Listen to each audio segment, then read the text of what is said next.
Since I've been focusing on my YouTube shorts lately, I haven't made a lot of full-length video reviews, which does suck since I do like to go back and listen to my old thoughts from time to time. So, in an effort to log what I've been watching, I thought I would make a recap out of all of the things that I didn't get to make an actual video for this year. Starting with Paddington in Peru. As the only person in the world who did not care for the previous two Paddington films, it delights me to say that I genuinely did like this threequel. Maybe the change in setting or the action-adventure story was enough to win me over, but I thought this was a fun and light-hearted little film. The Colors Within. The Colors Within is a beautifully animated film that features an inherently interesting premise. I do wish that the story did a bit more with that premise, but that doesn't change how delightful, cute, and fun the movie actually is. Americana. Americana is an interesting little neo-western. It features a solid cast, compelling performances, fascinating characters, an engaging premise, and culturally rich themes, all of which should make for a really good movie. Unfortunately, since it doesn't commit to focusing on one central character, storyline, or overall tone, the film does feel a bit more muddled than it should, resulting in an odd and ultimately forgettable experience. Splitsville. Splitsville is a wonderfully silly film. Sure, the story does involve an interesting look at modern relationship dynamics, but that story never takes itself too seriously. This is a movie filled with plenty of unbelievably wacky shenanigans. And while those shenanigans definitely won't work for everyone, I personally loved the film's absurd sense of goofy humor. Caught Stealing. As a fan of director Darren Aronofsky, I was really looking forward to seeing Caught Stealing, especially since a black comedy / crime thriller is far unlike anything that he's ever helmed before. Unfortunately, the film is nowhere near as fun and as engaging as I was hoping it would be. Sure, the cast and the performances are all pretty solid, but those characters are trapped in a story that is, unfortunately, rather boring and forgettable. The Conjuring Last Rites. I couldn't tell you anything about this movie. Much like The Devil Made Me Do It, this is a forgettable little film, which is a damn shame, especially considering how good the first Conjuring actually is. So maybe it's a good thing that this film was marketed as the last Conjuring movie, because I think it's time for this franchise to finally be laid to rest. One Battle After Another. One Battle After Another is an incredibly well-made film. The story is engaging, the themes are surprisingly relevant, the action is thrilling, the cinematography is beautiful, and the performances are absolutely outstanding, all of which makes this my favorite Paul Thomas Anderson film to date. Unfortunately, given how close to home it hit, I also found the movie a little too tough to watch at times. Roofman. While Roofman may seem like a tonal departure for director Derek Cianfrance, you should know that this film is far more dramatic than the trailers would suggest. Yes, the movie is admittedly fun and entertaining, but it doesn't take long for it to spiral into the more serious and depressing tone that Cianfrance is known for. But the interesting story, the engaging characters, the solid performances, and the surprising sense of heart all help in making the movie feel particularly memorable. Tron Ares. Surprisingly enough, Tron Ares feels more like a direct sequel to the original film than Tron Legacy does. Unfortunately, that doesn't make the movie feel any better than its predecessor. Sure, the music is great, but the performances are fine, the characters are bland, the plot is incredibly predictable, and the visuals are nowhere near as engaging as they should be, all of which made for a forgettable little sci-fi film. Shelby Oaks. As someone who's been watching Chris Stuckman's YouTube channel for years now, I have to admit that I find his filmmaking journey to be an incredibly inspiring one. That being said, I can't deny that I was a bit underwhelmed by his directorial debut. Shelby Oaks is not as cohesive as I would have liked. Sure, it features some really interesting concepts, but those concepts don't always come together to form one satisfying narrative. Still, it does tell an engaging story with some genuinely effective scares. Bugonia. Bugonia is another wild and crazy film from director Yorgos Lanthimos, and while his particular style may not always be my personal cup of tea, I can't deny that I actually really enjoyed this movie. The story is undeniably engaging, the themes are surprisingly topical, the characters are incredibly fascinating, and the performances are all outstanding, all of which made for an entertaining and even thought-provoking experience. So, while I'm not sure if the movie ends on a particularly satisfying note, I'm glad that it at least had something important and socially relevant to say. Good fortune. Good fortune may feature a simple and familiar premise, but that doesn't stop it from being a fun and effective little film. One that reminds us of how life is worth living. Even when it gets complicated, even when it just plain sucks, there's always something in life worth fighting for. And that was a surprisingly nice message to hear from this silly little comedy. Combine the socially minded humor with the delightfully joyful performances, and you got yourself a strong directorial debut from Aziz Ansari. And while those were most of the newer films that I've seen, here are my thoughts on some of the older movies that I've watched this year. Starting with All the President's Men. I watched this movie for the first time in honor of Robert Redford's passing, and I thought it was pretty damn good. The performances were obviously great, but the themes were clearly the film's greatest strength. This movie is incredibly socially relevant, especially given the current discourse surrounding the First Amendment, the freedom of speech, and the freedom of the press.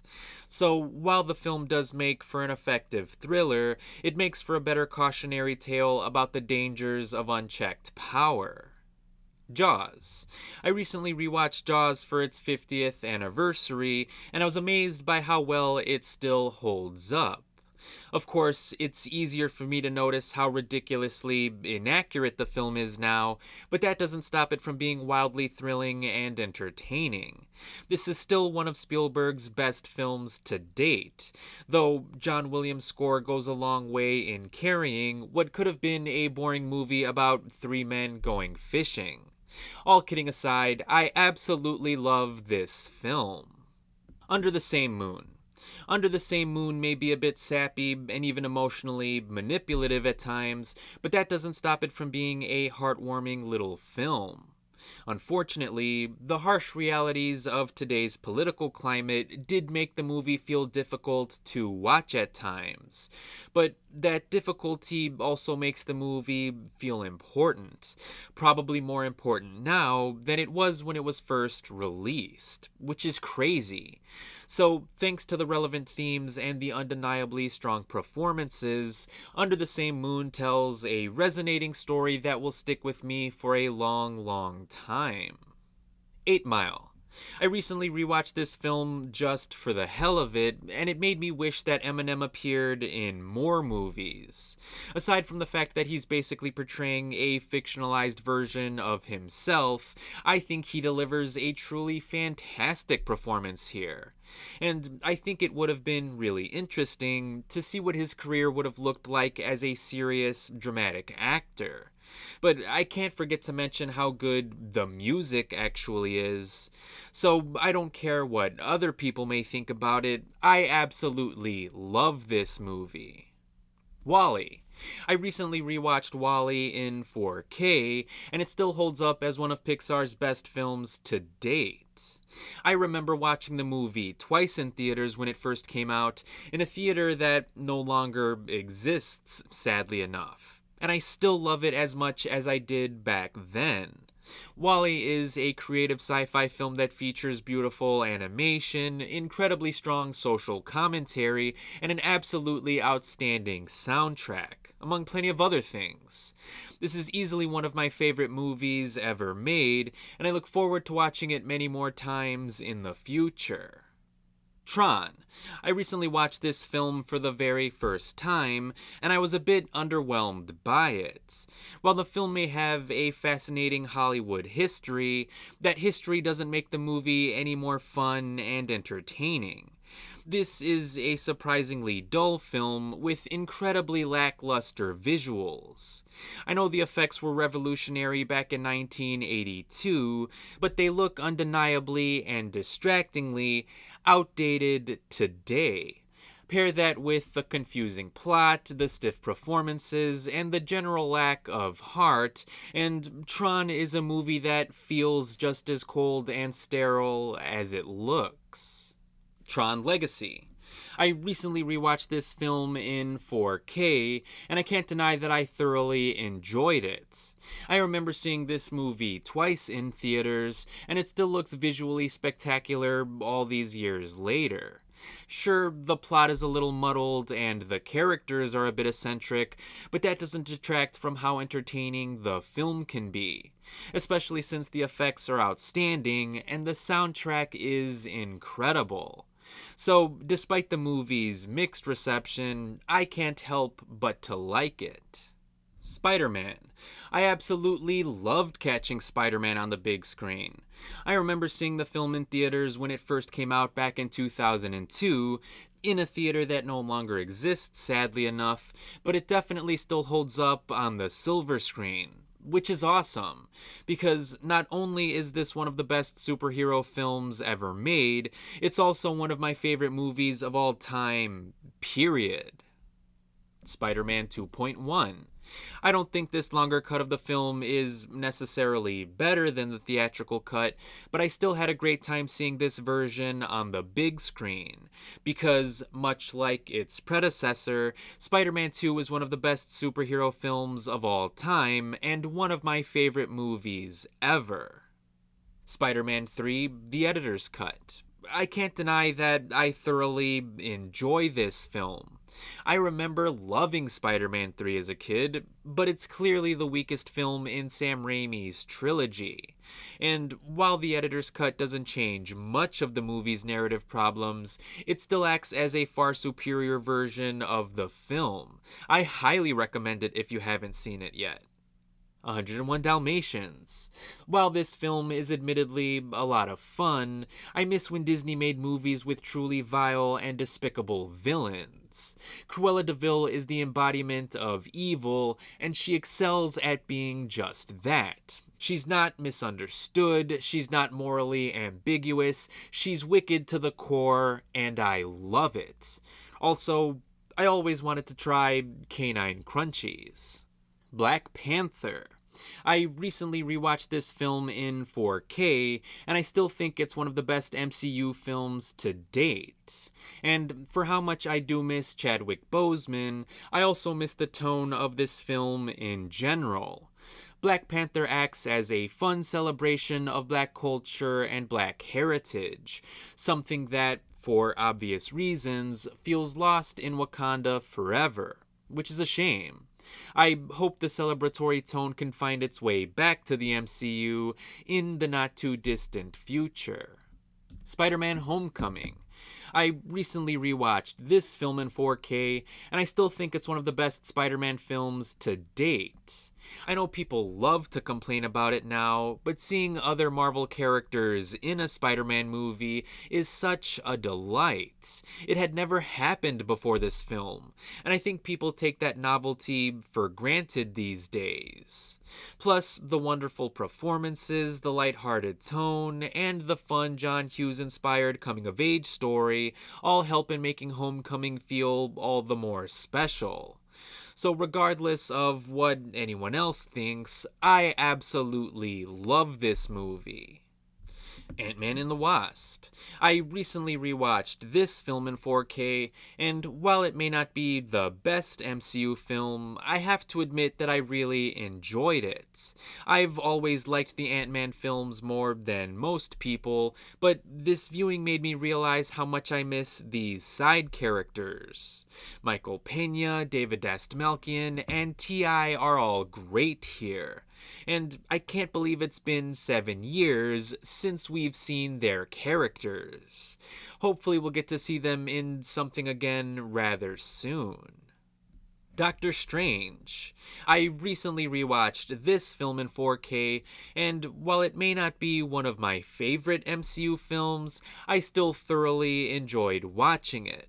The visuals obviously hold up really well, but this viewing made me realize how much I miss these side characters.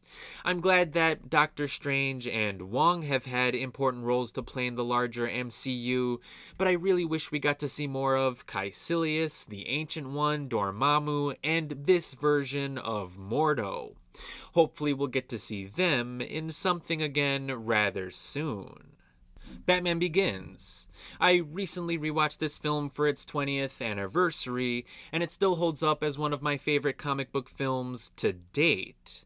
The story is engaging, the characters are complex, the acting is phenomenal, the visual effects are outstanding, the music is awesome, the direction is incredible, and the themes still resonate with me to this day. There's a reason why the film went on to popularize the dark and gritty reboot after all. So I absolutely love this film and how grounded and overly serious it can be. Tenet. I recently rewatched this film in 4K, and while it may not be one of Nolan's best films, I still thoroughly enjoyed it. Though, much like the protagonist was instructed, I don't try to understand it. I just enjoy watching all of the globe-trotting side quests and all of the silly time travel shenanigans. Sure, the plot may be a bit dense and confusing, but the movie is still thoroughly entertaining in my opinion. So I had a fun time re-watching this. The Texas Chainsaw Massacre.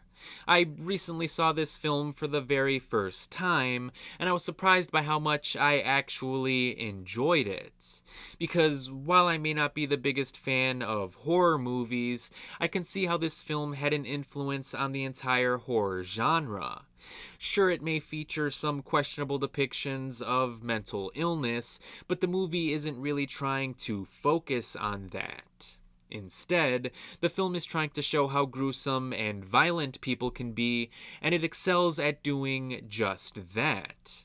So I can't deny that this holds up as a simple but effective horror movie. Interview with the Vampire. I recently watched this film for the very first time, and I actually liked it. Kirsten Dunst obviously does a great job of playing the most interesting character in the film, but I was surprised by how much I loved Tom Cruise's portrayal of Lestat. He was actually my favorite part of the movie. And I think that's because, since the movie is about how much it sucks to be a vampire, I enjoyed seeing how much fun Cruise was having in the role. His version of Lestat was delightfully toxic, and the film would definitely lull when it wouldn't focus on his deliciously toxic energy. I wish he would star in more dramatic films like this. And finally, Interview with the Vampire. I finally started watching AMC's adaptation of Interview with the Vampire, and I think it's pretty damn good.